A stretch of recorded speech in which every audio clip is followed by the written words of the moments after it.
Cara agar tidak ikut pusing ketika pasangan berkeluh kesah. Ya, menarik sekali pertanyaan dari Bu Hana ya. Teman-teman, memang kondisinya emosi itu bersifat menular. Energi kita itu bersifat menular.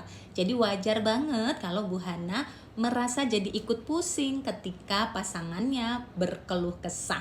Karena emosi dari berkeluh kesah itu kan lagi sebel, lagi stres, lagi takut, lagi tertekan. Sehingga emosi dari suami atau pasangan itu juga kita rasakan. Jadi wajar banget kalau Bu Hana ikut merasa pusing. Lantas bagaimana caranya supaya ketika pasangan kita lagi curhat, lagi berkeluh kesah, kita jadi nggak ikut ketularan nih emosinya, energinya. Nah, maka dalam ilmu komunikasi teman-teman ada yang namanya empati. Ya, empati itu apa? Kita berusaha melihat, mendengar, merasakan dari sudut pandang orang lain, dari sudut pandang pasangan kita.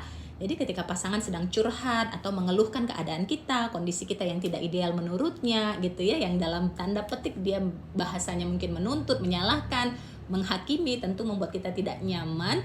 Tapi kalau kita bisa empati, maka kita tidak tersakiti, maka kita tidak ikut pusing, tidak terganggu dengan curhatan ataupun keluh kesah pasangan. Kenapa? Karena sikap empati itu kuncinya adalah mendengar. Ya, jadi yang kita latih adalah keterampilan mendengar. Mendengar yang bagaimana yang disebut empati? Mendengar bukan untuk menjawab. Ini yang sering keliru ya.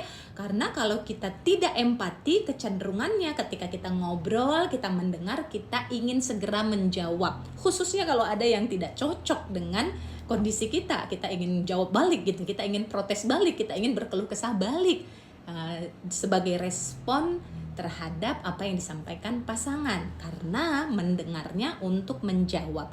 Maka kalau komunikasi empati gimana? Mendengar untuk memahami. Jadi benar-benar mendengar senetral mungkin. Kita mendengar untuk memahami itu, oh itu ya yang pasangan saya inginkan. Oh itu ya yang pasangan saya rasakan. Oh itu ya yang pasangan saya harapkan. Jadi ketika kita mendengar untuk memahami, sikap kita, bahasa tubuh kita, nada bicara kita saat merespon, respon kita jauh lebih tepat, jauh lebih menerima, jauh lebih menenteramkan, jauh lebih nurut, dan jauh lebih bisa mengayomi dan membuat pasangan yang tadinya berkeluh kesah karena lagi sebel, pelan-pelan karena respon kita yang empati, dia jadi lebih tenang, dia jadi lebih rileks, dia jadi lebih nyaman. Itu yang diharapkan dalam setiap kita berkomunikasi dengan orang lain, termasuk ke pasangan, termasuk ke anak, termasuk ke siapapun gitu. Respon yang empati. Selamat berlatih.